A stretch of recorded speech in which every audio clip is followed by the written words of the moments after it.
You know what helps with boundaries is forgiveness.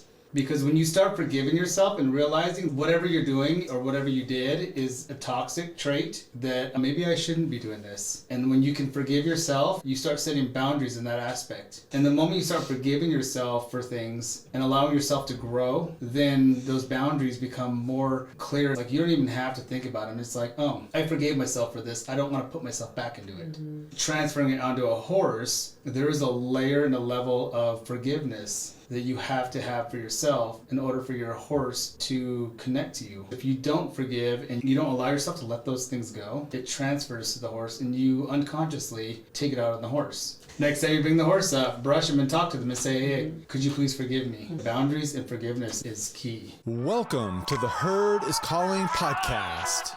This is where we break free from conventional norms to explore the art, science, and wonder of the horse-human connection. I'm Josh Williams, and together with my wife Victoria, we're your hosts. Our mission is to inspire and empower you to improve the lives of horses. Subscribe to the Herd is Calling on Substack for behind-the-scenes stories and unique content. Now, let's get to the episode.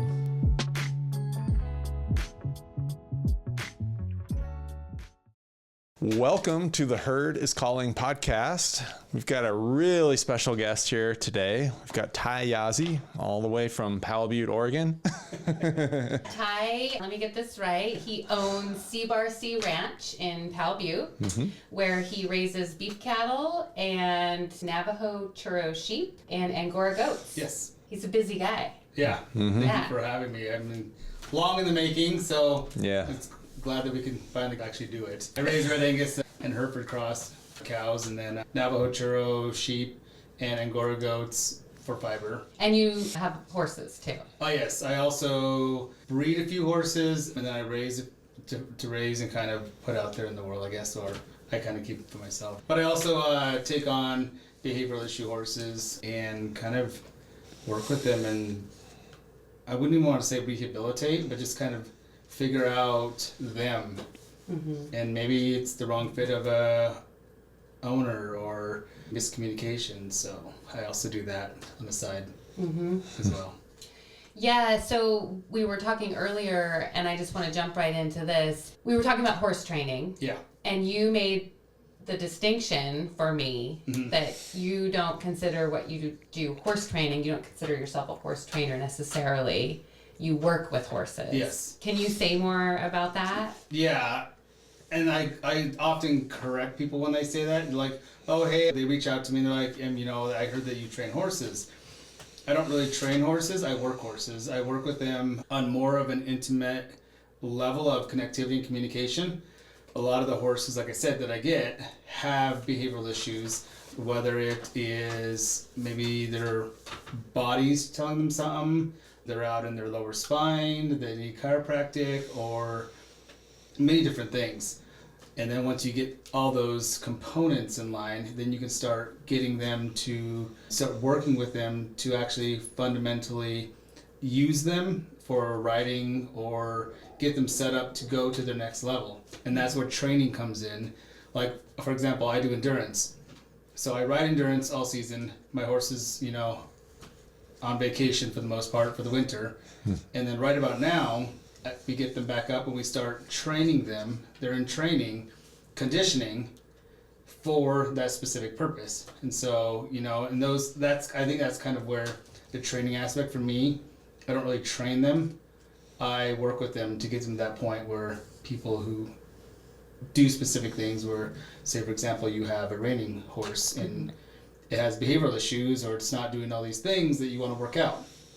I will work with them and work with you on how to, be better at that, how to get the horse more responsive and cooperative. And then once all those things are good and you can handle it for yourself, then you take them to a reiner that specifically does that type of stuff. So, yeah. So what I hear you saying, Ty, is you're a relationship expert with horses. Is that?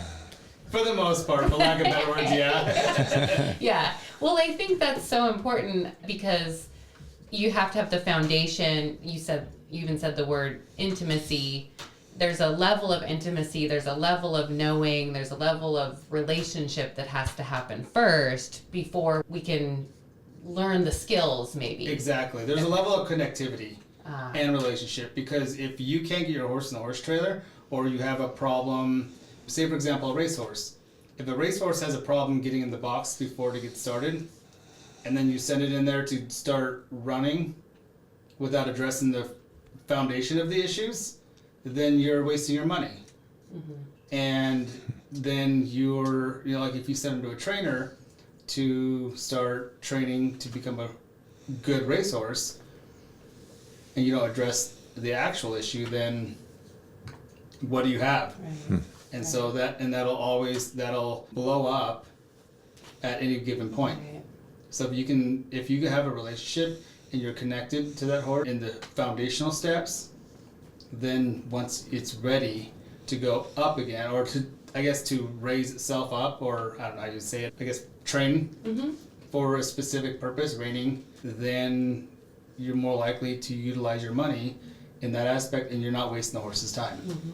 So yeah, no, having the basic needs met, like if you even thinking about kids in school, kids, if they're not having kind of a base set of needs taken care of, they're not organized enough mentally, emotionally, even spiritually, to receive education, to receive information and kind of move to the next level of whatever it is they're learning about. Definitely. And then kids, or even us as humans, adults, we all have that same foundation that we need in order to thrive when we really start to raise ourselves to the next level of education or training or basketball, football, sports. Right. So yeah.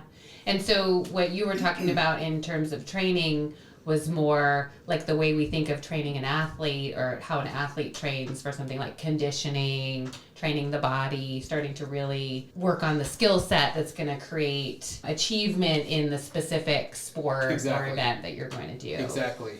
And I think we lose that in horsemanship, particularly for people who just want a trail horse. You're not really going to train, because I've worked with a lot of people when they brought their horse over. We do a rundown, we do an introduction, tell me about your horse, tell me about you, and what would you like to do? Where do you want to go with this horse? And training is always the word that comes up, and I just want them to be trained for a good trail horse. Well, for a good trail horse, you don't need a horse trained, you need that connectivity and that relationship. The fundamentals of like a good trail horse are the basis of a good horse that you send to training. Right. And so I think we often don't really make those connections, and a lot of times we tend to send a horse to a trainer and expect it to come back, and you're ready to put your quarter in and go. Right. I can train a horse to lay down for me, but it doesn't do you guys any good when you get the horse back if you don't know the fundamental foundations of connectivity and communication. So then you're looking at yourself going, I don't have the instructions on where this horse is at.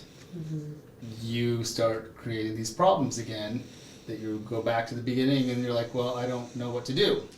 That's why I say I work with horses, specifically in that connectivity and communication. Yeah, I love that. That's a huge distinction, because when I first met Victoria, she was a horse trainer, and she would establish this relationship we're talking about with horses. People would come and get the horse. It would be great for a little while, but it didn't last. Yeah.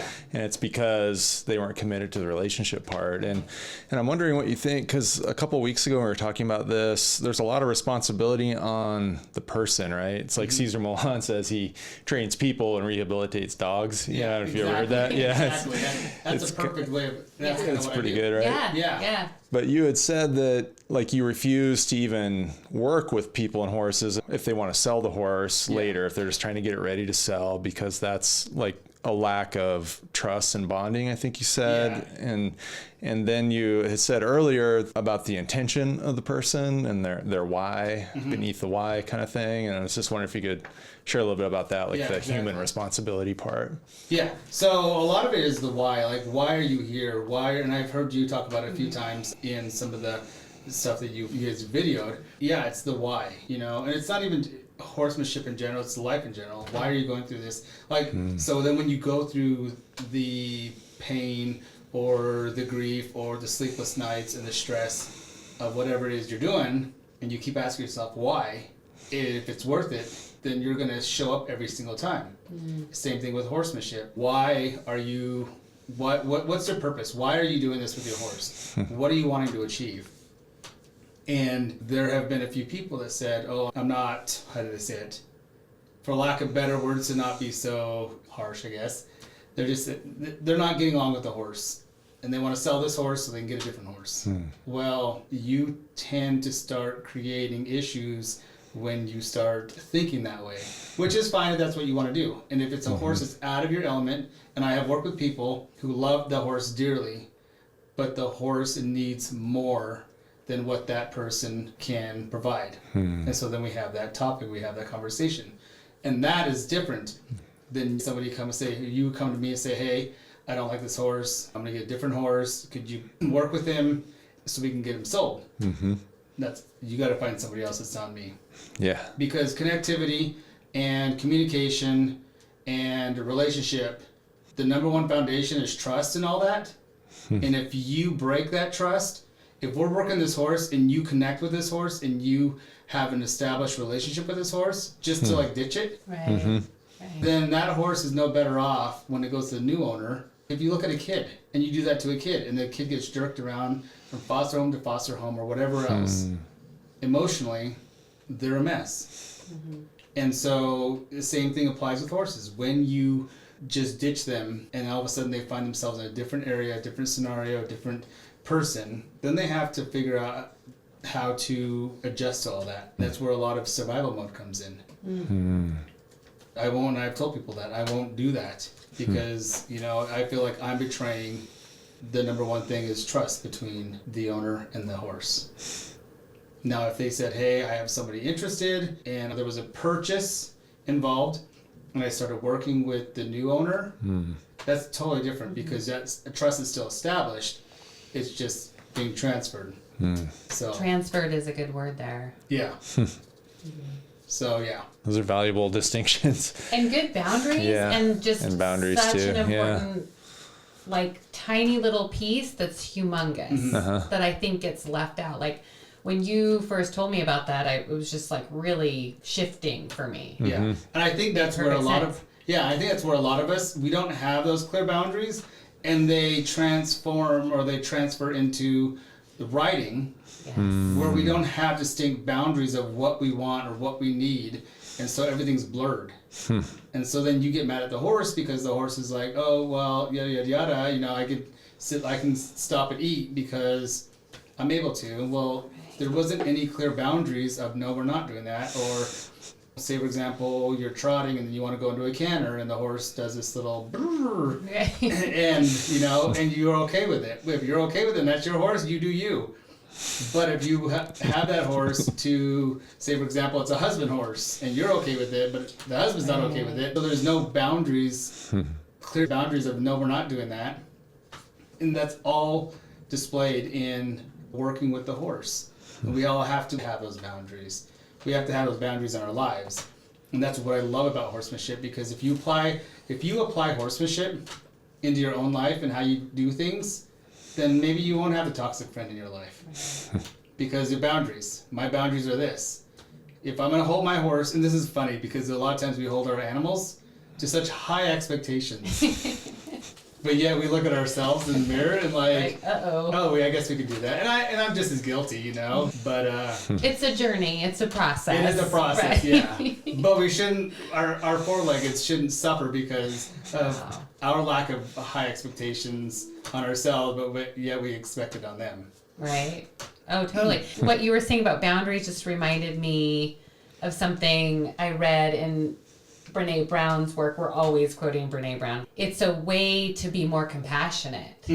Because when you've got a set boundary, you're not going to be resentful. You're not going to be acting out of exhaustion because you've blurred those boundaries, or you've put yourself out there too much, or you've done things that don't feel good. Exactly. And so it's actually a way to be more compassionate. And the research shows that people who have really good boundaries are the people that are the most compassionate and able to be of service to more people, more animals. Definitely. And you know what helps with boundaries is forgiveness. Because when you start forgiving yourself and realizing that that's not whatever you're doing is, or whatever you did is a toxic trait, that maybe I shouldn't be doing this.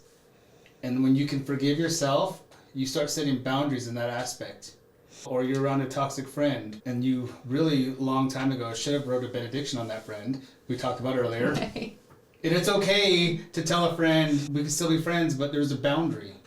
And the moment you start forgiving yourself for things and allowing yourself to grow, then those boundaries become more clear and concise. Like, you don't even have to think about them. It's like, oh, I forgave myself for this. I don't want to put myself back into it.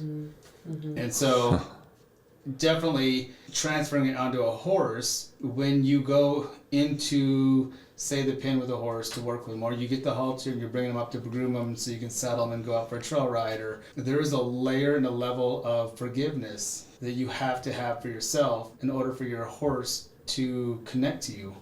Because if you don't forgive and you don't allow yourself to let those things go, it transfers to the horse and you unconsciously take it out on the horse. And I've seen that a lot with, and I'm sure you've seen it with reining and stuff like that, where your horse should have this expectation. And because you, like for example, if I weigh 200 pounds and I can easily like diet, work out, and weigh 150, but I want a top 10 in endurance, if I'm making my horse carry an extra 50 pounds, then, you know, I should at least meet him halfway to a partnership. So a lot of those things are forgiveness. So I'm gonna diet more, or I'm gonna be a little more strict on my side because they're showing up every day.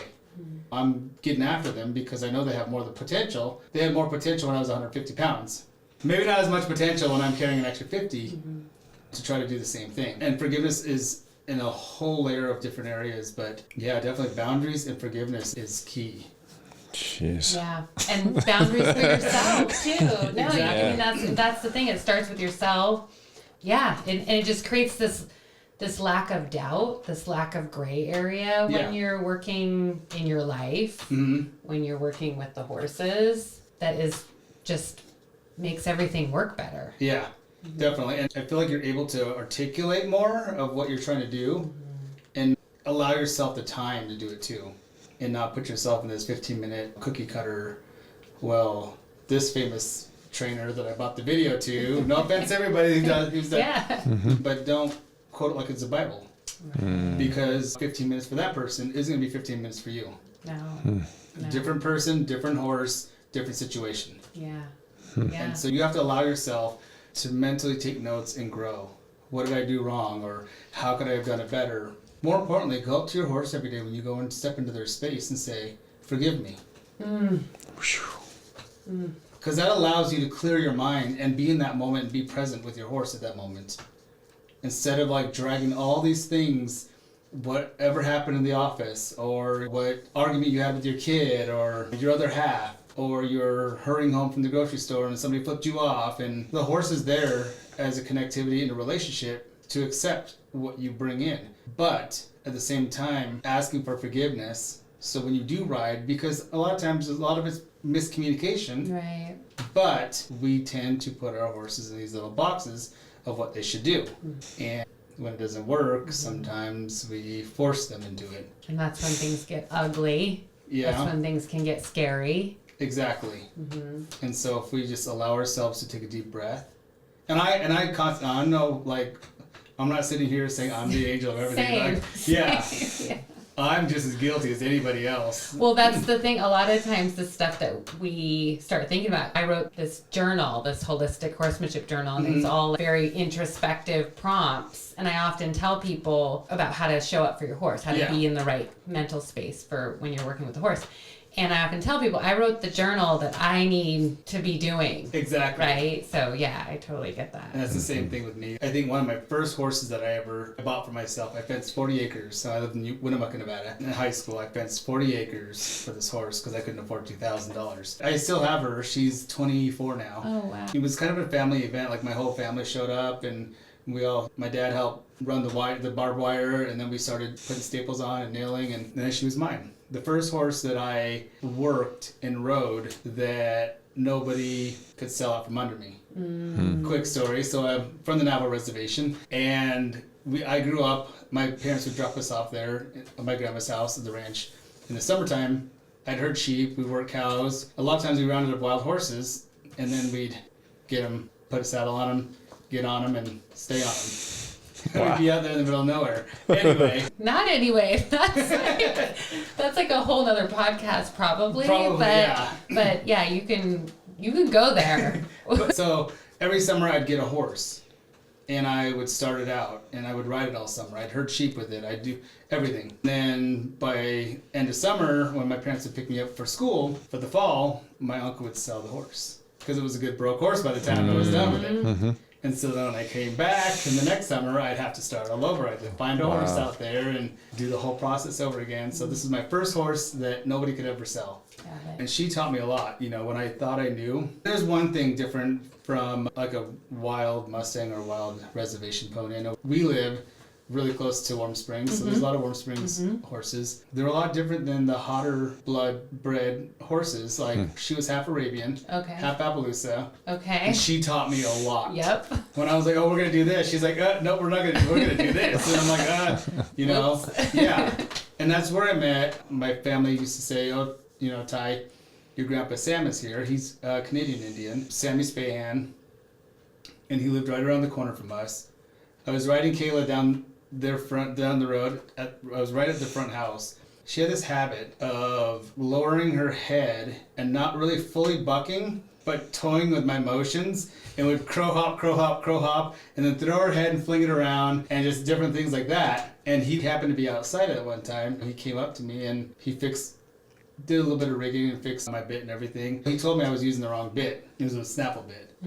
And he goes, oh, she can pull it sideways, and so she doesn't really have the bit in her mouth no more, and that's why she raises it up. So there's no connectivity in the mouth, and then the minute she lowers it, it kind of spits it out. And so he took me into his barn, and then he started looking around, and then he hooked me up with a good bit. Nice. And then from that point on, I used to ride over there. We used to hang out. I learned a lot about farrier stuff. Really, truly training in the horsemanship style. I knew a lot of it, but the more finesse of things, I learned from him. Like I said, he's a Canadian Indian. Did a lot of rodeos. The Indian rodeos back in the, I want to say 50s, 60s, and 70s. When the rodeos were segregated, they didn't allow a lot of natives to do the true rodeos. He's just a fantastic horseman. He said growing up in Canada, there was a lot of vaqueros that used to go up there, and he learned a lot of it from them too. So the horse Kayla, she taught me a lot, and then I learned a lot from him about how to finesse things and how to structure and how to sit base riding, a little more dressage type stuff to allow the horse to connect and to carry and to move out, and what that feels like. And even more importantly, like when you drop your hip, what does that feel like to move out? Or when you posture, or when you slide back. And I don't think a lot of us that ride truly, I do this all the time. So when I'm sitting, I'll close my eyes and I'll think like the horse is going, and I want him to trot and lead up. And if you're thinking about the legs, and then it goes to this way like this, what does that look like? What does that look like in your hips? And he always told me, ride with your hips, because wherever the hips go, your upper body's going to go. You see a lot of these people that fly forward, or because they're like this. And if you ride with your hip movement, and if that horse moves this way, your hips are automatically going to go with, and your upper body goes with it. It may be a half a second off, but you're not going this way while the horse is going that way. No, you're right. I mean, dressage is all about balance. So, and center of gravity, and that's that space in your hips below your navel, and that's where where your hips are sitting. That's the horse's center of gravity. Yeah, exactly. I often close my eyes and think of those things. What does that feel like for me? When I'm asking the horse. If I'm envisioning the horse walking, what are my hips doing? What does that look like for me? If I ask him to trot, what does that look like for me? What is my body doing? Am I doing this, or am I trotting? And you can see it right now. If I ask the horse to pick up on the right lead from the trot, totally. And then if you actually switch to go to the left, what is it doing? Your hips are actually shifting and moving. And then when you ask them to stop, you roll back. And so I think if we think more of those things, when we get on the horse, it helps us to apply it better. That's what I learned from him. And Kayla, my horse, she taught me a lot. What I thought I knew, I had no idea. And she was like, "You're dumb. You don't know what you're talking about." And then she would correct me, and I'm like, "Oh, okay. Sorry." Again, forgiveness. Right. I'm sorry. And I learned that from her, like forgiveness. God. There was a lot of times I was so frustrated, and I just wanted to like, and then I'm like, "Oh, you know what? She's teaching me." And I said, "I'm sorry." And she's like, "Okay, where do you want to go? Right. Let's go do it." Wow. Right. You know, and just like, and she was the one that, like, things changed at the moment. She's like, "All right, you want to go over there? Let's go." And she would go anywhere and everywhere I asked her to go. God, And, that's crazy. And I learned the concept, and I think through her too, I truly learned the concept. We talked earlier about tribal horsemanship. What does it look like? What does that look like for me as an Indigenous person, as a Navajo, or even like a Plains Indian, or the Warm Springs? You have to think about, like, what did horses, what was their existence, and how did it relate to tribal or different tribes? You look at the Bedouin people. It was the same purpose, through raiding or warfare, to regain or to gain more territory, protection. I often chuckle, and it's a really good, valid question. When one of the questions was about when it's windy, how do you, and it's, I don't mean to be disrespectful. No, this is beautiful.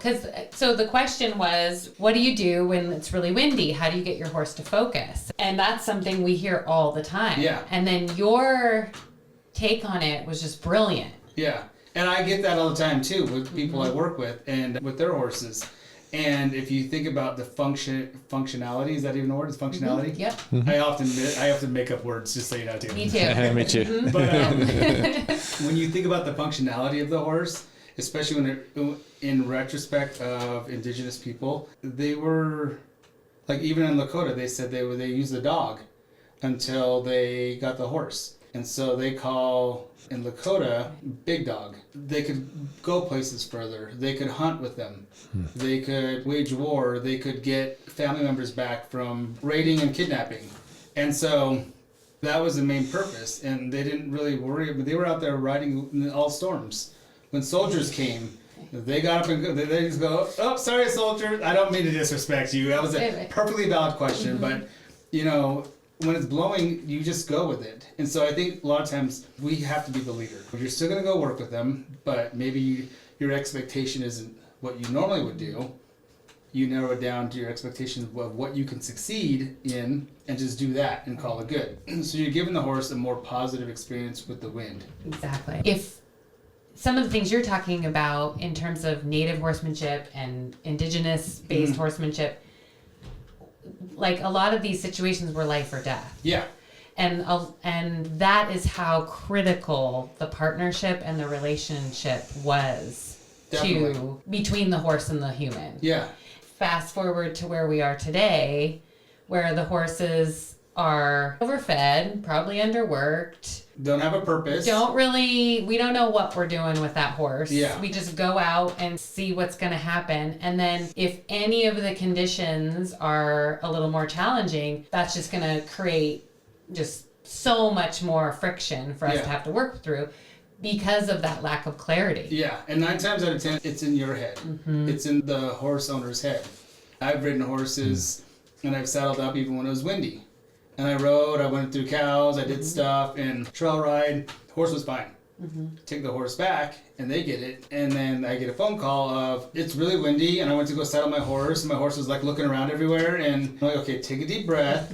I said, why don't you just lunge your horse around and leave it at that, and then let's schedule sometime next week, when it's windy, just be available. When it's windy, let's go for a trail ride. BLM, soft sand, so if something happens, I will ride your horse, I'll bring a horse that you can ride, so then you can see.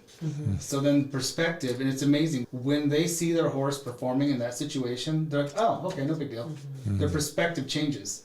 And a lot of times that's what it is. And I'm not saying that is for every single horse. Sometimes horses are just naturally skittish because of selective breeding or trauma that's happened. Or they're looking to the person as a leader because they themselves as a horse are definitely not a leader.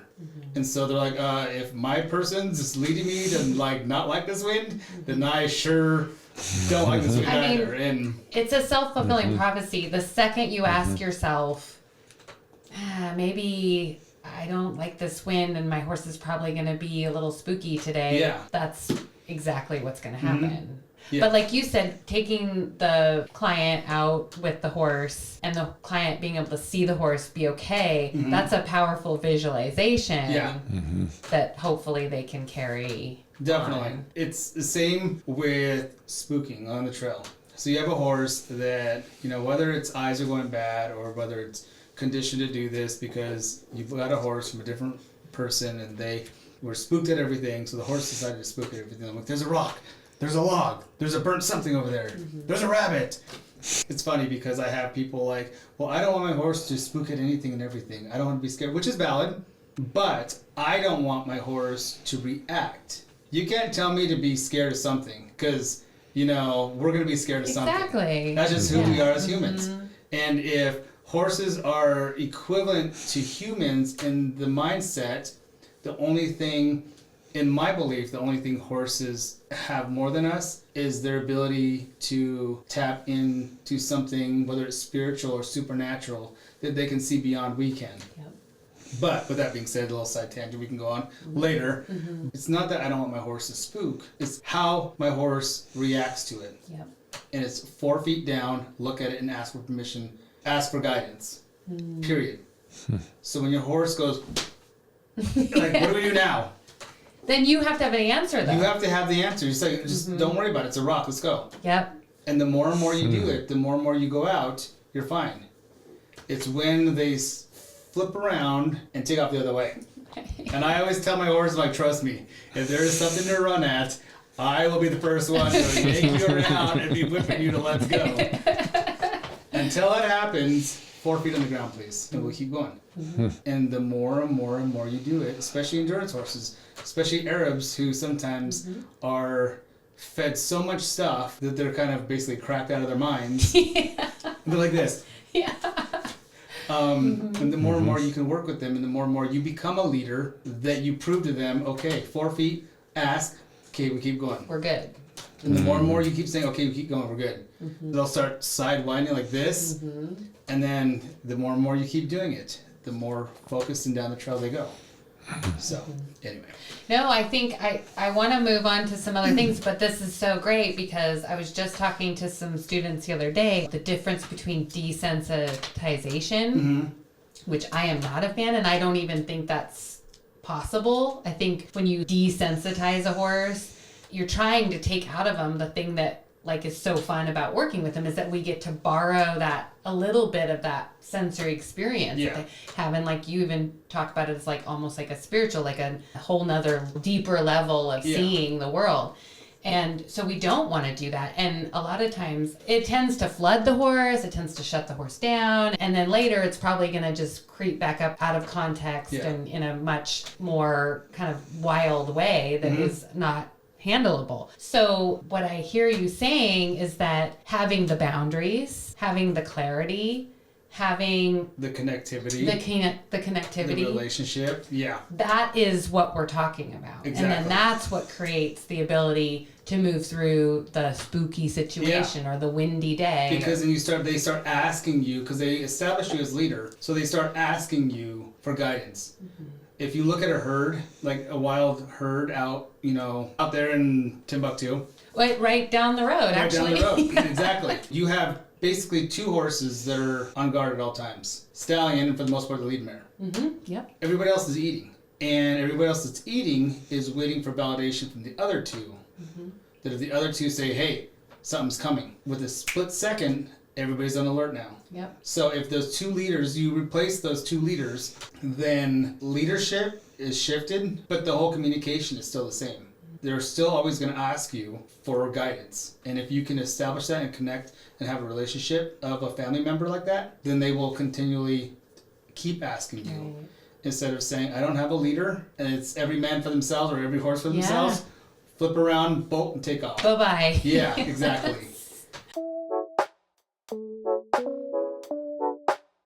Hey friends, Josh here. We've launched a free community for The Herd is Calling. It's on Substack. Subscribe to join thoughtful discussions and access exclusive content. It's as easy to use as social media, but so much better because social media. Am I right? In the words of John Lennon, a dream you dream alone is only a dream, but a dream you dream together is reality. Like the wisdom of the herd, we are stronger together. Click the link nearby to subscribe and get in on the conversation.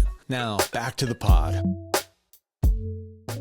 Totally. And that goes back to leadership is service. Leadership is care. Mm-hmm. Leadership is responsibility. Definitely. It's like that is a big responsibility. It's, we quote Spider-Man a lot with Aunt May.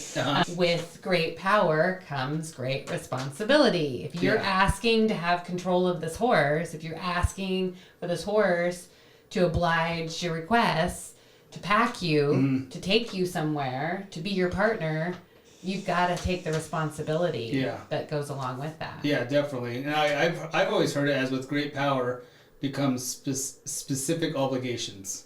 That's awesome. And it may have been from a movie, so. Right. But going back to desensitization, I feel like basically it's another word for dumbing down. Yes. And for every Indian out there who has ever been in boarding school style, and I've heard stories from my parents, they try to learn English and they beat you if they hear you speaking your native tongue. And so same thing with, I grew up left-handed, but I had some teachers who were like, no, use that. My parents even said, no, you use this hand. Gosh. And it's almost like shaming. It's like shoving it in your face. And I always crack at people who like the dog peed on the floor. So I'm going to shove it in their face and then kick them outside. I'm like, what does that do? Because one, they're like, oh, it catches them in the moment. I'm like, no, you didn't catch them in the moment. So you're going to like shove it back in their face. And you're just making them scared. And so the next time they're just going to piddle all the way to the door.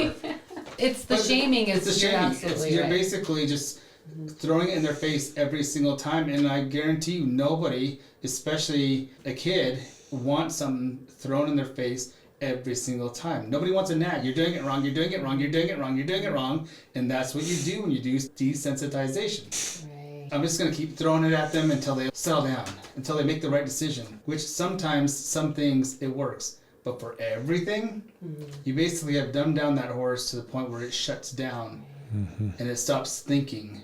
And now you don't have a willing partner. You have someone that's like, oh, I guess I'll do Eeyore. You have an Eeyore. Right. I guess I'm going to go do that now. I guess they want me to do this. And then if you go back to the purpose of Indigenous horsemanship, of warfare, and getting up and going, your horse is like, I guess I need to run up that hill. Well, when somebody's coming after you and they shoot you because your horse won't go, you're dead. And so, that's kind of my thing. That's what I've learned growing up from, just on a Navajo reservation, working with my uncles and my dad, and then my grandpa Sam, just their take of, and I'm sure every single tribe has their different, knickknacks and stuff, but it's the same concept. And how we work with our horse is what matters. And I think a lot of times we don't. We're so busy in our life that we tend to blot out. And I do it for myself too, because especially when I'm calving, or a lot of times I get my horses up to start working them again, and then I have people come up like, I have this horse, and I always tell myself I'm not taking any more client horses because I need to work my own horses. And then I'm like, I feel bad for the story, and no offense, because I love every single one of my clients, but I'll put my horses back out in pasture, and then I'll start working those horses. And sometimes we just need to consciously say, okay, these 3 hours, these 2 horses, and leave it at that. Yeah. And not even have a goal. Just connect. Brush them, love them. Brush them, love them. The connectivity, whatever that looks like in any given moment, because that can be different. But the not having any expectations. I just saw something from one of Dominique Barbier's books, and he's a French classical dressage maestri. He's amazing, and he talks about when you go out into a session with your horse and you've got all these expectations, how do you think that feels to the horse? Yeah. What kind of pressure, so best to just do little things that are gonna feel like wins that feel good. And the horse will catch that. The horse will pick up on that. Yeah. But expectation is kind of like just the worst. Yeah. And I feel like you have to know your horse too, almost like you have to know people. And there have been horses that don't want to work too hard, but then the horse goes crazy because they eat it up. That's their thing. They want to work. They want to work and they want to go. And so then at some point when you connect to them and you have a relationship with them, like doing these, say, for example, we're going to condition and go up this hill halfway. And if that horse is looking at that, halfway and they still have a lot to go, let them go. Let them utilize that potential. Don't try to stifle them, because then they're like, you're cutting off their expectation. And then when you're ready for that expectation, it's not there. Well, the horse knows the horse the best. So the horse knows what he can do. Yeah. When we kind of say, oh, no, it's cutting off that whole, like the whole point of working with the horse or riding the horse up the hill is to let the horse take himself up the hill. Yeah.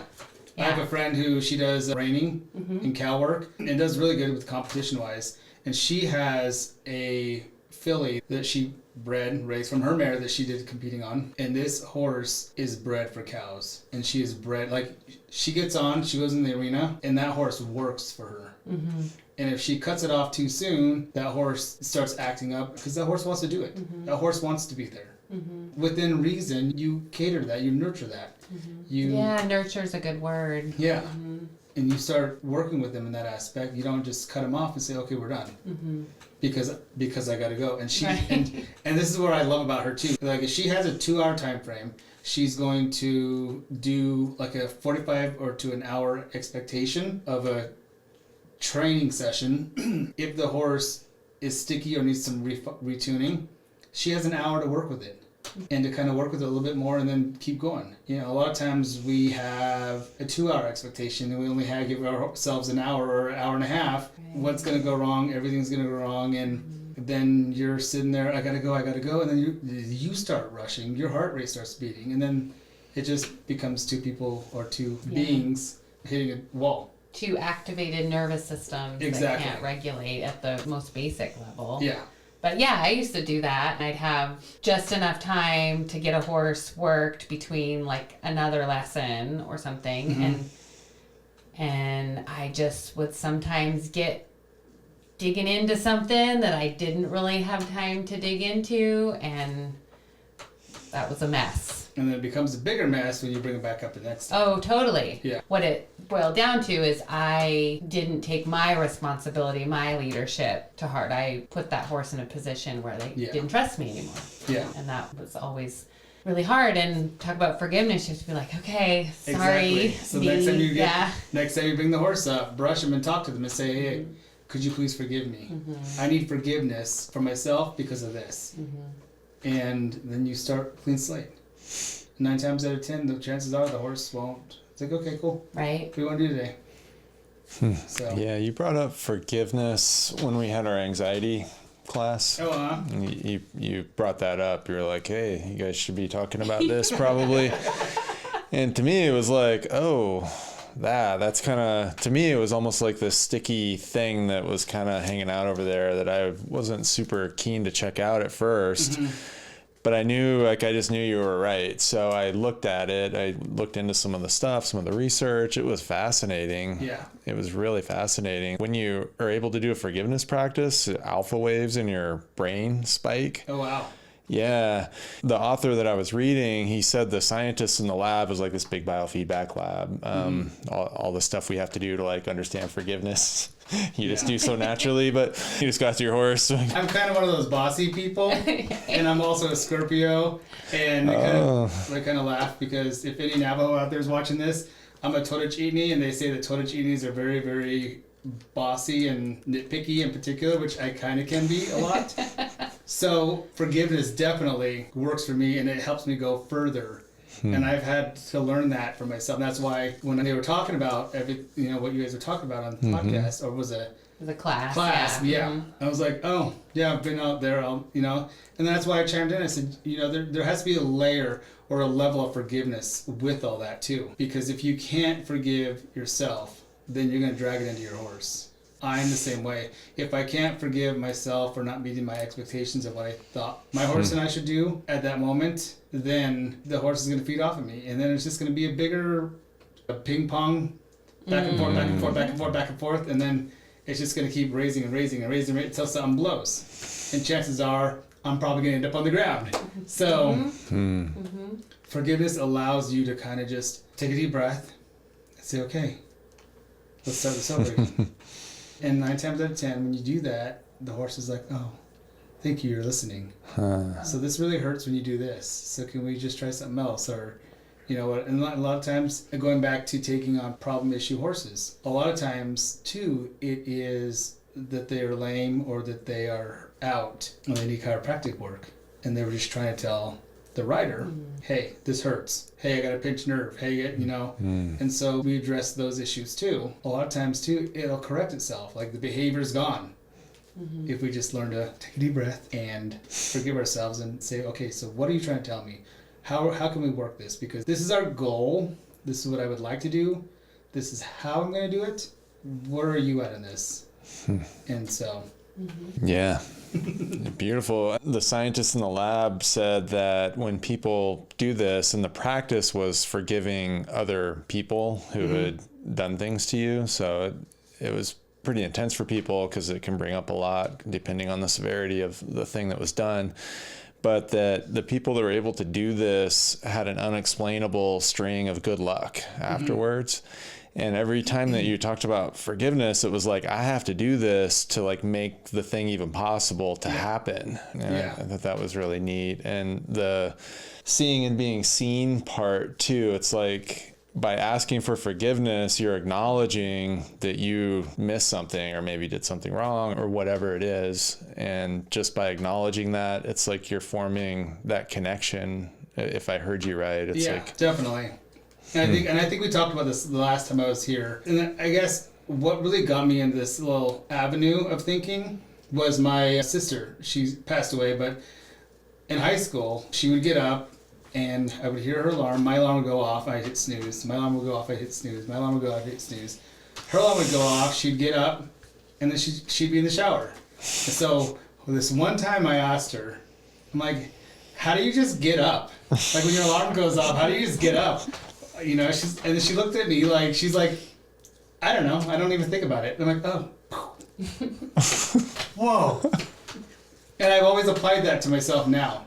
And even when I was working in the mining industry in Nevada, and I'd have to get up at 1 o'clock in the morning to get ready to either drive to the mine or catch the bus to get to the mine. And that always resonated. And so then I'm like, well, if that's the case when getting up, then maybe that's the case with everything in life. Like my horsemanship, it's like, if I just ask for forgiveness and let it go and not even think about it, because forgiveness should be, and I think we should all practice this with ourselves, friendships, relationships, partnerships, that when you ask for forgiveness, put it in a ball and throw it away.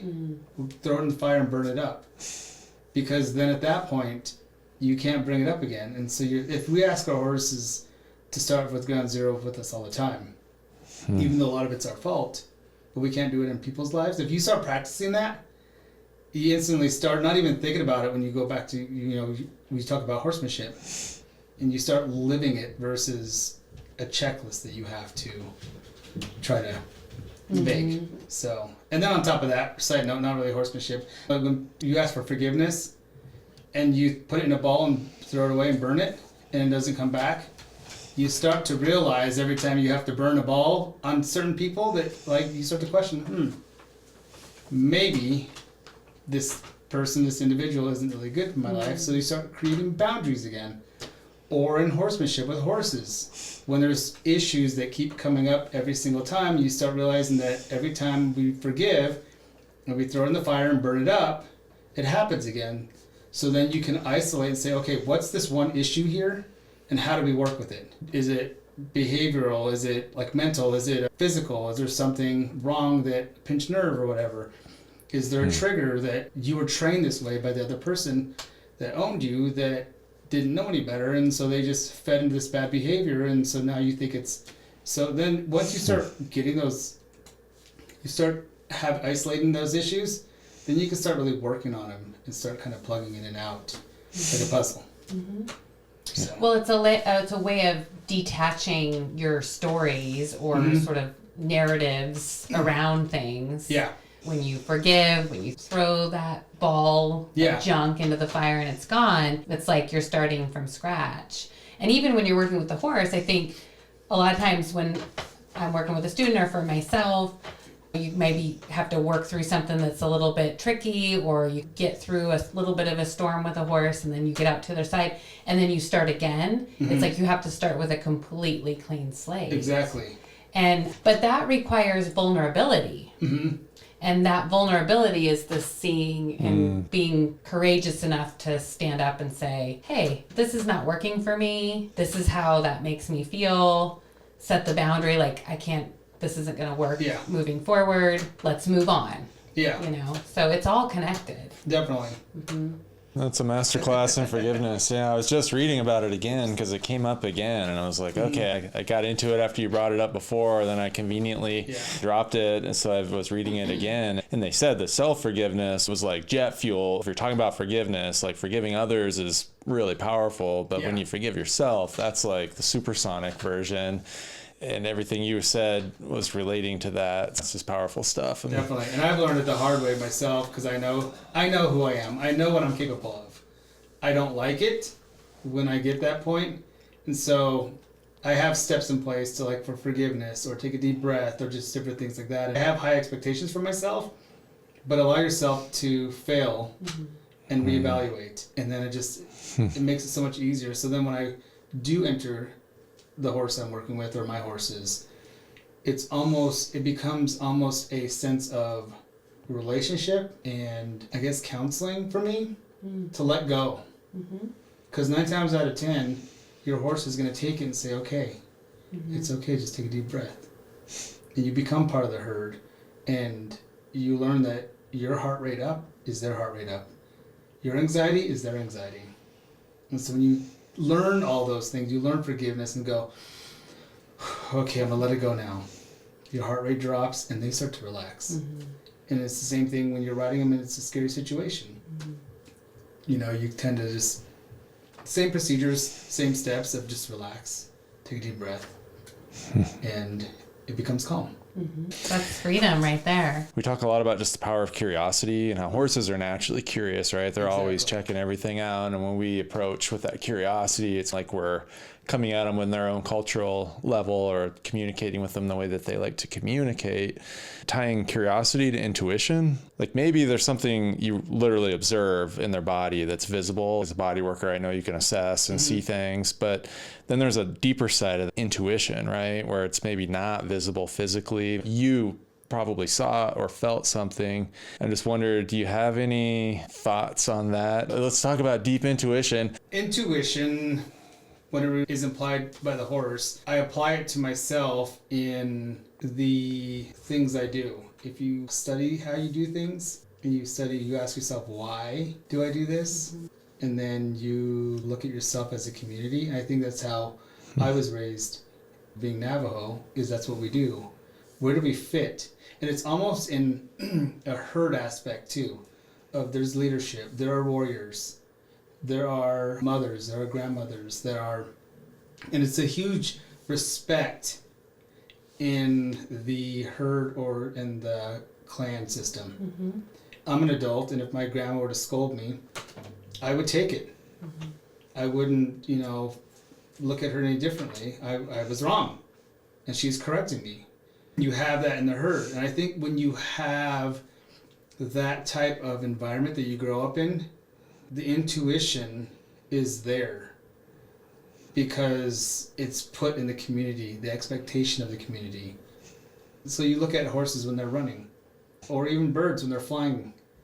One goes like this, they all one horse gets up and looks, everybody's gonna get up and look. The intuition is connectivity in the herd or in the clan.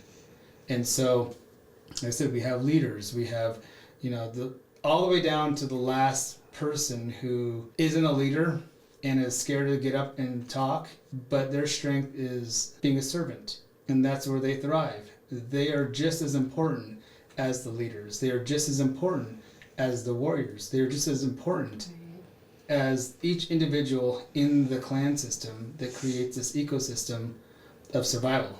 So when you look at it and apply it to horses, you have to look at yourself and say, where do I fit in this relationship? Like if you're lunging a horse or you're working a horse, let's say you're trying to connect to a wild horse, you have them in the corral, or even a domestic horse that's running around the pasture that won't come to you. If you can get even the slightest movement of like the ear like this, like looking at you, back off, and then turn around and walk away because like, oh, what just happened? And so curiosity, and then when you start working on this curiosity and building on it, it becomes a lesson of when I come in, I want 2 eyes.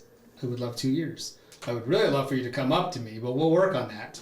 And the more and more you do it, the more and more you are in tune with that horse, and you learn the slightest movements of different things that you're asking. Because remember, you're learning as well as they are learning, and you're both learning each other.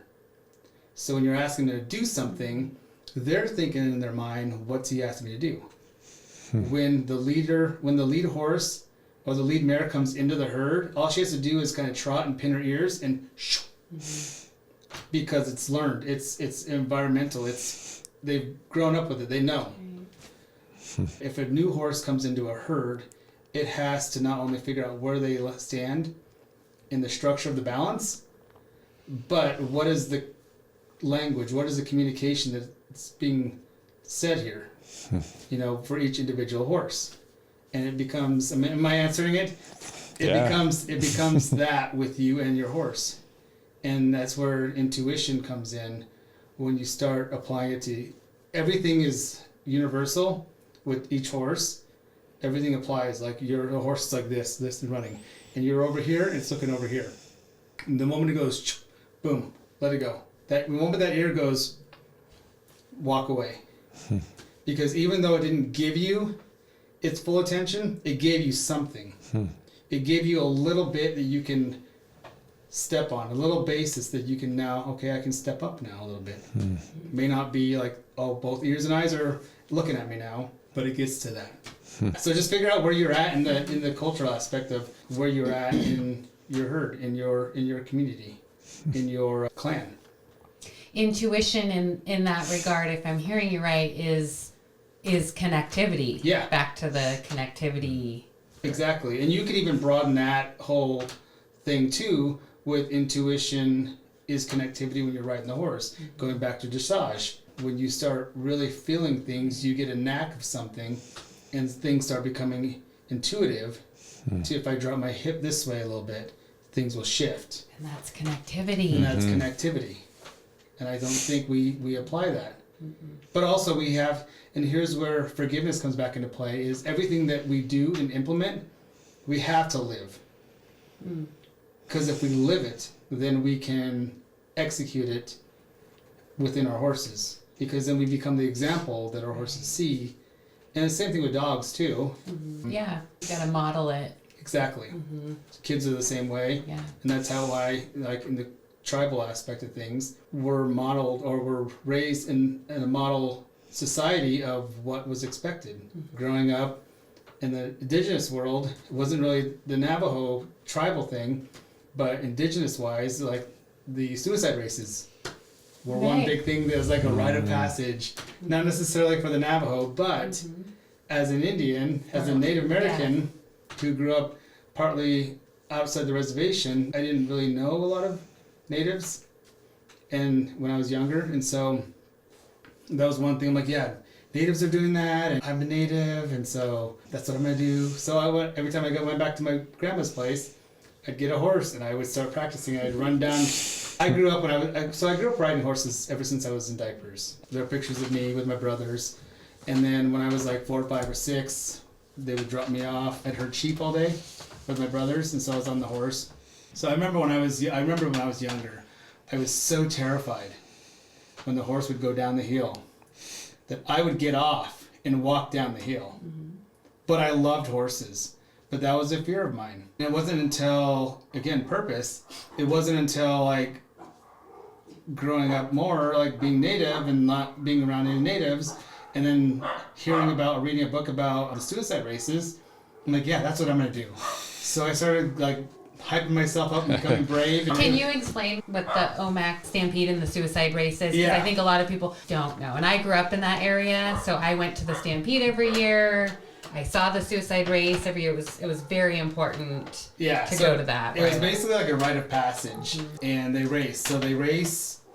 I think it's like a total of like 3 miles. I could be wrong. We can. I think you're, right. But anyway, so it's a 1/4 mile on top. So you start on top, and you run toward the edge. It's a sprint.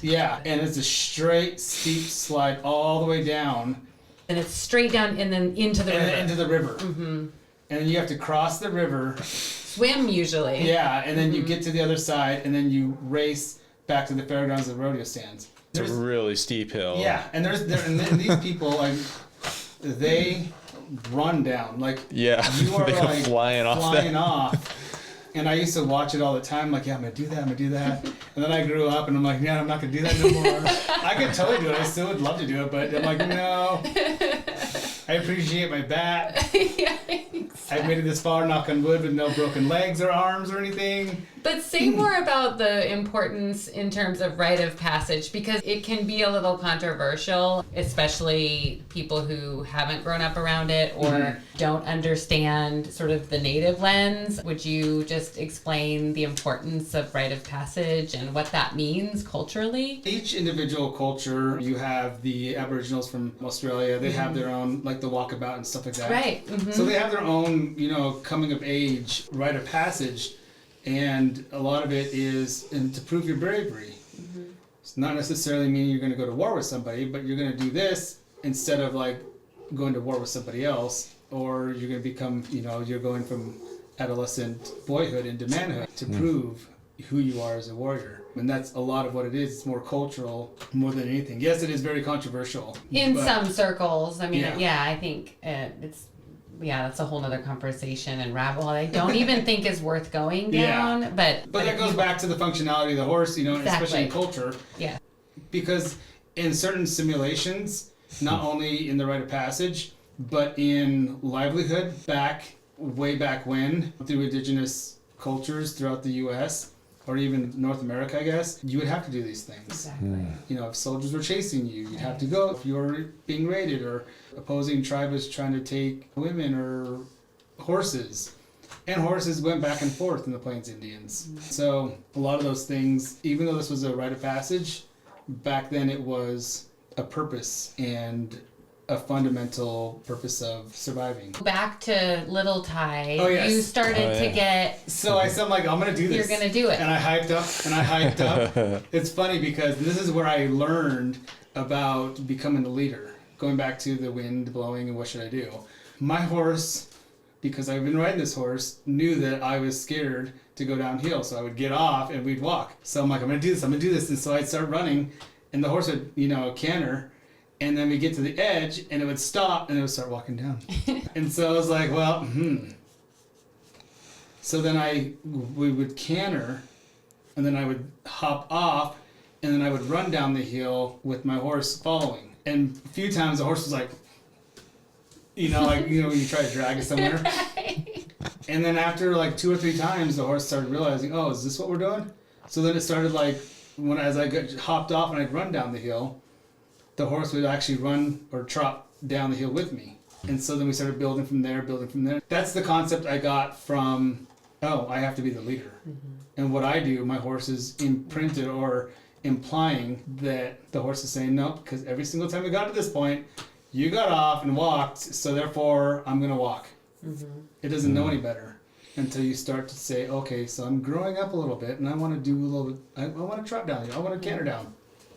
And so after that, I started practicing, and the horse would start running downhill. And that's exciting. Because I grew up in that area where that race happened, and I don't think I did it to the extent that you did it, but there was a couple like smallish hills where behind the property where my grandparents lived, and there was some definite practicing in my mind, because it was so cool. It was such an amazing thing to see those guys. And as a kid, you just want to mold yourself to. You just want to be those heroic people that you see. Definitely. And so I grew up in southern Utah. My dad worked for the mining industry, so we traveled a lot. But I was always back at the Four Corners, Monument Valley, my grandma's place. And a lot of it is canyon lands and mesas. And so we would ride a trail, and sometimes when it would wash out, or when it would rain, parts of the trail would wash out, and so there's like a trail, and then it goes like a 2-foot drop, and then it would slowly start going back up to the next trail.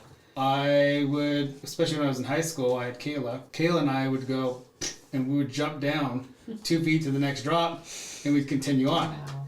That's kind of the prime example of the leader and how you ride. Your horse is going to mold to how you're riding. And the functionality. And you the had to functionality. get down the berm to get to the next trail, right? So, I mean, that was the intention anyway. Yeah. So, And so, just did it. yeah, and I remember this one time some Angora goats got loose, and they were up in the mesa along the edge, and they had been missing for almost a month. So my uncle came up and asked me if I can get them back. So I'm like, okay. Kayla and I, we ran. That poor Kayla was such a sport. We ran, and the moment those goats saw us, they headed to the edge, and they're and I was like, no, you're not getting away from me. Wow. And we went from drop to drop to drop to drop. And she was right along with me. Looking back at it now, I'm stupid and crazy because I could have totally broke the horse's leg. But when you're young and dumb, you don't know any better. You're just kind of like, yeah, this is fun. And thank God I didn't. So that's But it kind speaks to the partnership that you created. yeah, exactly. And she The would, horse would do that for you. and she would go anywhere and everywhere I asked her to go. So. And I think that we should all strive to be that for our horse and have that partnership. And that's what Indigenous partnership is. At least how I grew up and how it was taught to me was it was a relationship and it was a connectivity. You're basically one with your horse. And so a lot of times intuitive, you didn't necessarily have to think it to turn. That horse is automatically going with you or coming up underneath you. If you're about ready to fall, that horse is going to collect underneath you. A lot of people say they train your horse to always be up underneath you. But when you're connected with your horse, your horse is always going to want to be underneath you too. So, Wow. Yeah, because that's what feels the best. Yeah. To the horse, too. Exactly. Yeah. Yeah, I can see where getting to that is so foreign to so many people because, like, we didn't grow up with the clan structure, tribal system. We didn't have just a lot of those systems that you talk about, the colonial powers, the imperial, whatever you want to call it. That was not in any of that. It's not really in like the capitalism structure that's here now. It's all like individualism. It's go it alone. It's overpower the horse. It's make them do what you want. Like self-forgiveness is like, I mean, for me, I was just like, what is, that's why I had to look it up. Do you have any advice? Like, how do you, or the other point was the rites of passage. That's really missing. And we see that because we have 3 teenagers. I was pretty crazy when I was 16, around that age. And looking back, it was almost like I was just looking for that. So I was creating my own stuff, doing really dumb, crazy stuff that I'm lucky didn't end worse than it did. But had I had maybe something to do to prove myself, to a ritual, because you see a lot of kids are just looking for that and they'll create something, but it's usually pretty disjointed and it doesn't have the support of the elders or the parents, and it gets people into trouble. So it's just like very unhealthy and toxic then. Hey friends, Josh here. We've launched a free community for The Herd is Calling. It's on Substack. Subscribe to join thoughtful discussions and access exclusive content. It's as easy to use as social media, but so much better because social media. Am I right? In the words of John Lennon, a dream you dream alone is only a dream, but a dream you dream together is reality. Like the wisdom of the herd, we are stronger together. Click the link nearby to subscribe and get in on the conversation. Now, back to the pod. Yeah, and for me, it was going back to my grandparents' on the reservation, and it was staying there and herding sheep and working cows, and and then kind of our rite of passage as a youth is we would round up horses. So it was kind of our downtime. We would go through and round up wild horses and put them in the corral and saddle them up, and away we went. It's purpose. You can have that, then have an idea of where you're going. Yeah. Purpose, the connectivity piece is knowing where you belong in a structure, in a relationship structure, the clan system. I mean, in a family, in an organization, in a relationship with your horse, in a relationship with your friend, like knowing where you belong and then being able to just do that. Yeah. That's what we're all trying to get to. That's purpose, right? Yeah. If I know where I belong, then I know what my purpose is. The great way I can explain that too is through endurance. There are a lot of, with all due respect, there are a lot of older ladies that do it. I sit there, like, especially if you're going 50 miles and you're riding with somebody, you hear a lot of stories. A lot of them talk about their love for horses and how some of them didn't even grow up. They just loved horses, but they were never around horses. And the moment they were old enough to buy their own horse and to do their own thing with horses, they did it. Some of them grew up with horses, and that was their thing. That was their love, and that ever since they were little girls. And purpose. I mean, that's what fed them. That's what fueled them. And so when you can do that, then you truly are living your best life. For me, it was the same thing with growing up on the reservation, and I wanted to be around horses. That's all I wanted. So, and then when I lived off the reservation with my parents, my dad worked in the mine industry, so when one mine closed down, we went to the next mine, and a lot of times they were in cities. And so we lived in, a house with a close yard that we couldn't have livestock or animals. And the moment I was old enough to do that, I went out and did it myself. And I got my horse, and I started living what my purpose was, what I knew was my purpose. Yes. More of that, please. Yeah, we talked a little bit about the program idea you had in mind. And when I lived in Hawaii, I knew a guy, he had started a big nonprofit called the Maui Hero Project. He based it off of Hawaiian mythology, and they created basically like adventures, but his whole thing was, how do we recreate these rites of passage for Native Hawaiians, because they had also lost that through colonialization. It really worked. How do you recreate that system that's lost? It just is harder to access. And really hard to access. Yeah, I mean, horses are hard to access for a lot of people. A lot of people that are into horses, they have higher level of means. So how do you have some ideas? I just wonder if... I talked about that last time I was out here. Basically, touching back on it briefly, though, is how that came about for me was, I'm going to kind of throw our people, the indigenous people, under the bus a little bit. And if you look at horses and how they're being handled on the reservation now, there's a huge disconnect in horsemanship, in family when it comes to horses. There is a need, like, people hold on to horses because they know it's a part of them. They know it's in their DNA, but they don't know how to use it. Right. They don't know how to do anything with it. They don't know how to care for them. So you tend to have all these feral horses that are overgrazing, and then you're not really doing anything with them, so then they just create a big disaster, or they starve. Or it's always been in my mind that we do something with the youth that helps bring some of that culture back in, because and you're down in your heart that these horses are part of you. So how do we bring the youth in, and how do we use the horses to connect and then reestablish and hopefully re-spark that cultural aspect of what they should be doing, and then they give something for the horses to do and build from there. I would love to try to figure out how to work with, I know Warm Springs is just up the road here, having a handful of youth that come out, say for the summer, and we work horses, and we start with halter breaking, yearlings.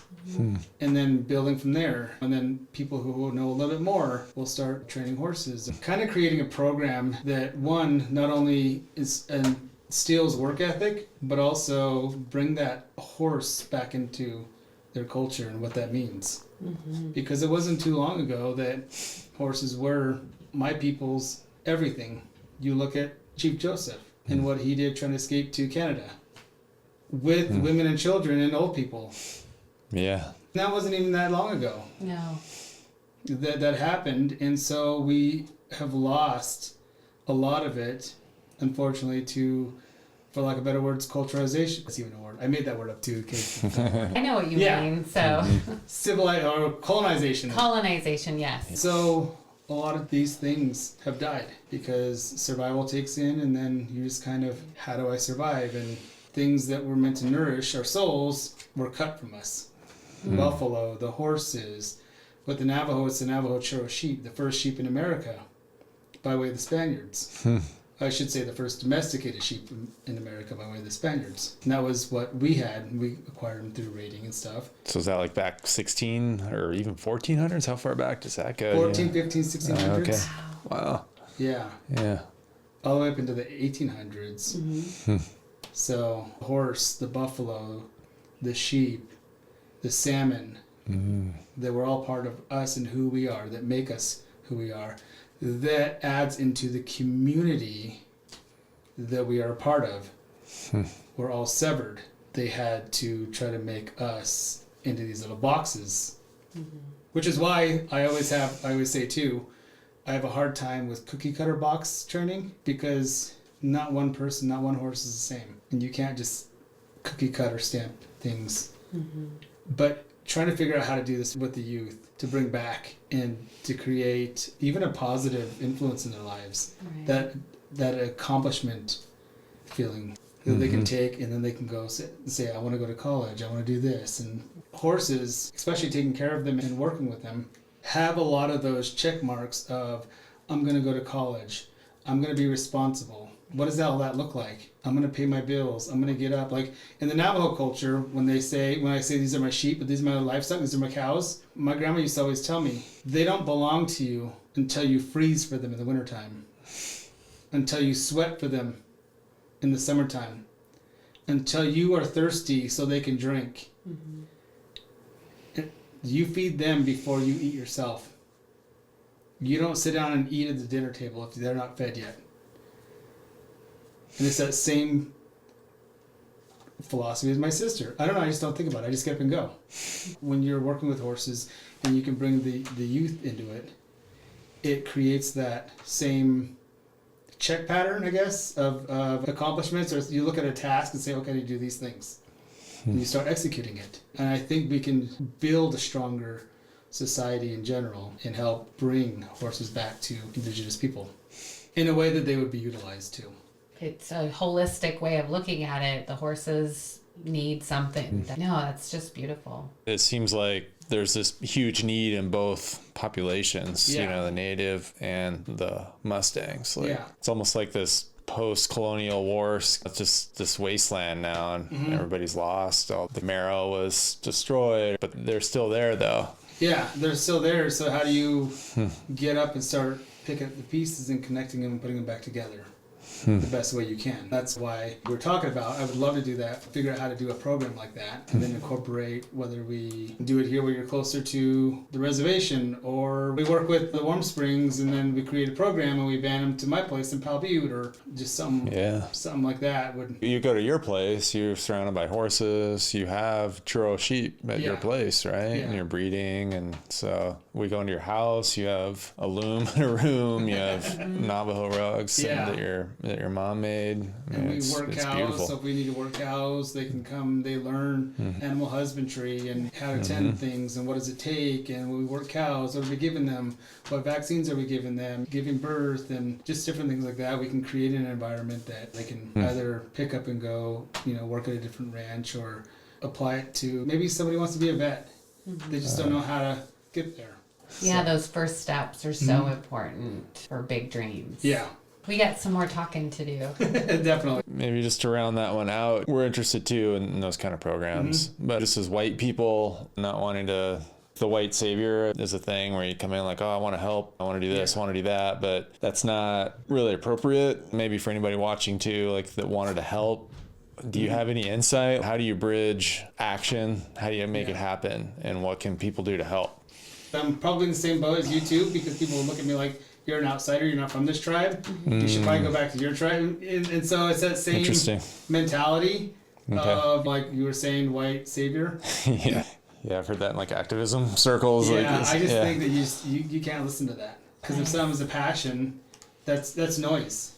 And I don't listen to noise. Because I have my goals, I have what I'm going to do, and that's it. It's just about putting it out there, and I believe that if it's something I strongly want to do, and I know I'm called to do it, the right people are going to be there, ready to step in and ready to start putting itself together in a puzzle form to make this work. Because, I mean, you look at it, and this is why I hate when people, especially, we're bad for that as Indigenous people, like the white savior and just kind of like not trusting. But I feel like there's a lot of, throughout even reservation, like trying to put them on reservations and stuff, there are a lot of people that were white that try to save Native people and try to bring kids in. And, there's stories about that all the time.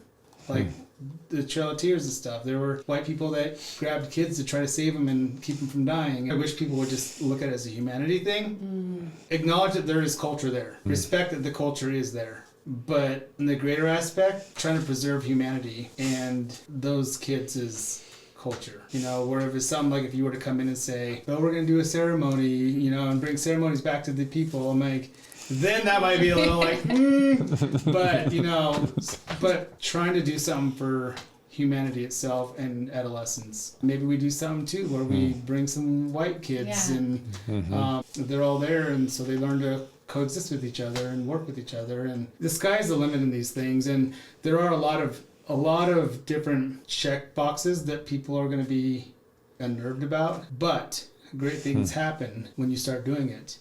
And when you start doing stuff, you're not always going to please anybody. That's where boundaries come in. And you just got to know, like I said, if I'm going to do something, I know what I'm going to do. And if something's noise, I just tune it out. I don't listen to the noise. Because people are going to talk no matter what. So I think it's just getting yourself around the right people. So maybe there's somebody on the Warm Springs Reservation that feels this passion too. We can get some of their elders, to kind of bless it and do, kind of keep it closer to their traditional aspect of things through the Warm Springs. Because even then they're dealing with 3 different federated, it's the confederated, tribes and the Warm Springs too. So, you're looking at different cultures for the most part too in that aspect. Yeah. So I would just say culture is coming together to maintain a culture. Well, and that goes back to what you were saying about collaboration and working with the horse, not training the horse. Yeah. That's what we're talking about. We're all just working together to create this thing. When you're working with your horse, it's a relationship. When you're talking about working with youth, it's a relationship. And from that, the potential can be infinite. Yeah, definitely. The concept is like, you can't control what other people are going to think and say. I've been trying to be like, that's not my business. Yeah. I'm just going to do what I feel called to do and try to stay curious and listen and be learning all the time. Yeah. I think especially in sort of and I'm a fan of woke culture. Now that it's being used against itself, and that's it kind of makes it so people don't want to help. Yeah. Because it's like, I don't want to offend anybody. I don't want to do the wrong thing. I don't want to be, get in trouble for doing something wrong. And then everybody just sits on their hands. Yeah, and that's why I said I want to be offended. Right. So I know where the boundaries are. Thank you. I want someone to, say, hey, you know what? I'm like, oh, I'm sorry, I didn't know. But here's the other thing is what applies to you may not apply to her. What applies to me and how I perceive things may not apply to some other Indigenous person. Like I say Indian all the time. There's a lot of people will correct, a white person say, so Indian comes from they really give you the historical Columbus India and all that stuff. Ain't nobody got time for that. Totally. So, be offended. That's how you learn. Or offend people, and that's how you learn where the boundaries are. And all you got to do is say, I'm sorry. Right, that's where forgiveness. Oh my God. Yeah. And for example, they could say to me, oh, you're Navajo, but you learned horsemanship from a Canadian Indian who actually really learned horsemanship from the vaqueros that came up. I feel like that's what we are as a melting pot, is we're all different things. But the beautiful thing about that is we take each other's culture. We're respectful. You're not going to go, oh, I got these eagle feathers and I get up and I pray and I'm like the Indians, and you're not going to do that. And so that's that's a problem. That may be a problem. But you're respectful in that aspect of you learn different things, and you learn how I do things and why I do it, and you learn the cultural aspect of it, and you can take that home and apply it to your horse. You're not going to go around and say, oh yeah, I'm training horses the Indian way for $100, Right. And that's where it gets sticky, and that's where a lot of us Indigenous people have a problem with it, exploiting it basically. Right. So, but you going in and saying I want to help, you're gonna offend people because they're gonna get offended. You can't. There's no ifs, ands, buts, but I'm probably gonna offend people. But you keep going according to what you believe that you can help And the right people are going to come in there, and those people, especially Warm Springs people that feel a need and feel called to this, but they don't know how to start it, collaborate it, will be drawn, and they will be the ones. My dad used to always tell me, you stand clean on your own 2 feet and let other people around you fight your battles. As long as you keep going forward like an arrow, straight, and doing the things with integrity, people around you will fight your battles. When people say stuff like this, oh, I heard this, I heard that, people around will fight the battle for you. So you're called to do this and keep moving forward. And the people around you will protect you. And that's what it comes with. Keep going toward what you want to do. And the right people will form. And the naysayers, they'll fight the naysayers. Because there's always going to be naysayers no matter what. That's just how life goes when you get a bunch of people together. So let's get it figured out. Let's do it. All right. Very good. I love that. When we get together, we start talking about things. And You're blowing my mind. This is cool. So circling back to the Navajo Nation, I found this woman. Her name is Kelsey John. She's an enrolled member of the Navajo Nation, and she's also a professor at Arizona State. She studies equine human relationships with a focus on how these relationships can be used to indigenize education and research. Indigenize? That's a new word. I like that. Pretty good one, right? That might even be, if she has established like a workbook, that might be a really good workbook For our program. There you go. We could probably reach out to her, and I would love to see her, some of her classes and her. There's a couple things on YouTube. Then I did a deep dive, kind of Googled her and found some of her. She had written some articles. Okay, and stuff. perfect. And she's young. Her name's Kelsey John. Kelsey John, John. Yep. Okay. John. And she says that horses were her first friends and teachers, and that the Navajo worldview is that horses are healers. And that horses heal by connecting us to land, to language, to tradition and culture, and to each other. And this seems like it's going right to the heart of what you're talking about in this program for youth. I think you already spoke to this, but can you speak a little bit more about the specific ways that horses connect you personally to the land and to your culture? Yeah, so going back about like where horses come from for me, that was kind of the essence of my upbringing too. There were times where my uncle would tell me, go sit in the corral and just watch them. I would sit there for hours and just watch them. And you could see, it's almost like a dance, like a connectivity or a conversation through body language. And that's where the intuition comes in, when you start to really plug in and just sit and watch them. You learn which horse is a lot more forceful. You learn which horse is a lot more submissive. So then you take those horses that are a lot more submissive or are needing validation from someone else or from another animal or another horse to tell them where to be, how to be, and everything like that. That's going to tell you that horse is very insecure. And if you're insecure and you guys are both together, you guys are not going to go anywhere. You're going to be sitting there going, after you, no, I insist, after you, no, I insist, after you.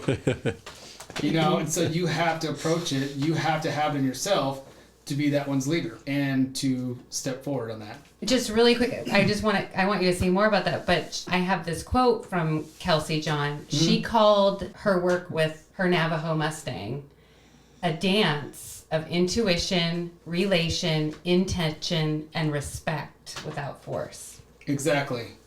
And so, and when you look at one that is more forceful and more, all it has to do is, so when you throw hay in there, just an example, I think all of us as horse people see this. You throw hay in there, the bossy one gets up there, and all it does is goes, his ears pin back and goes like that, and then the horse is like, oh, gotta go. Something simple as that. So if you can do body language and a connectivity with that simple, like, get out of here, this is mine. If you have that connectivity and that intuition with your horse and you're riding him, imagine the slightest movement of what you do to move him out and do stuff, to slide stop. And so that's kind of what my uncle told me. He's like, go out there and just sit with them, learn them, understand them, listen to what they're saying to each other. It's almost like sitting there watching a talk show or a podcast. and they're talking about these things, but they're talking about it in body language.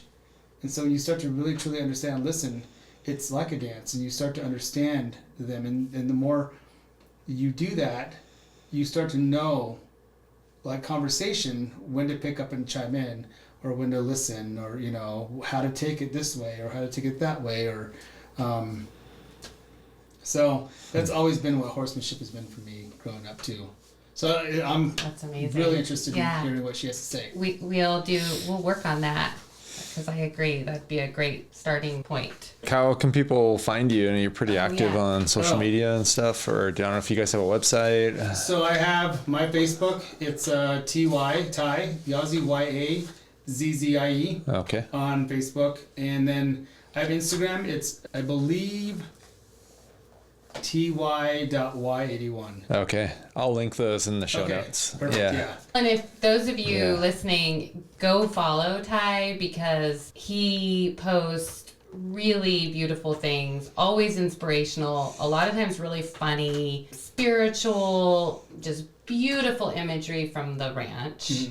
Amazing wisdom from your elders. You're always quoting stuff from your dad and your mom, your grandma. So it's just, I love following you because I always smile. Whether it's something that's actually really sad that you post, or something really beautiful, or something really funny. Yeah. It's always really good stuff. So follow Ty, because it's just good stuff.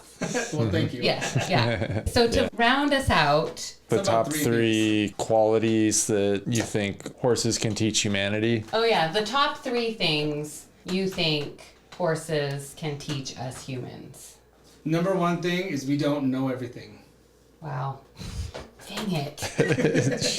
You think you do, but you have no idea. That's a really good one. Number 2, I would say humility. And the last one, grace. Okay. If you're doing it right. If you're doing it right, one is you don't know everything. They will always put you in your place. 2, humility. And the last one, grace.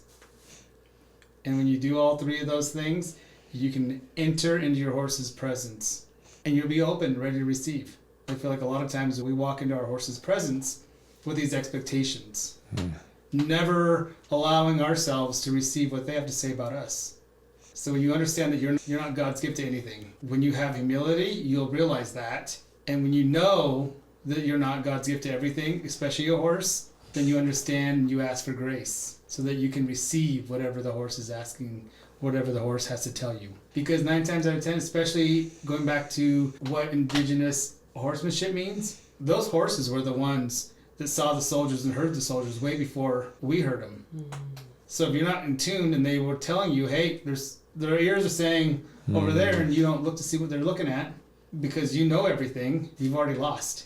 So, yeah, those 3. Thank you. You're welcome. Thank you. This is really cool. Thank you, Ty. That's powerful stuff. Well, thank you for having me. Yeah. Well, first of many, hopefully. Yeah. It's always fun. We're gonna just Whether keep- it's podcasts and microphones or just riding horses or lunch or dinner or whatever, we sit and talk forever. Yep. No shortage of things to explore. Exactly. Right. All right.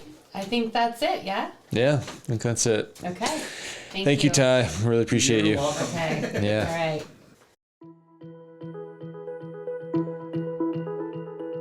I hope you enjoyed the show today. We'd love for you to join our free Substack community for The Herd is Calling. Connect with us, engage in thoughtful discussions, and access exclusive content. Click the link nearby to subscribe. It's so easy and totally free. We appreciate you listening, and as always, may the horse be with you.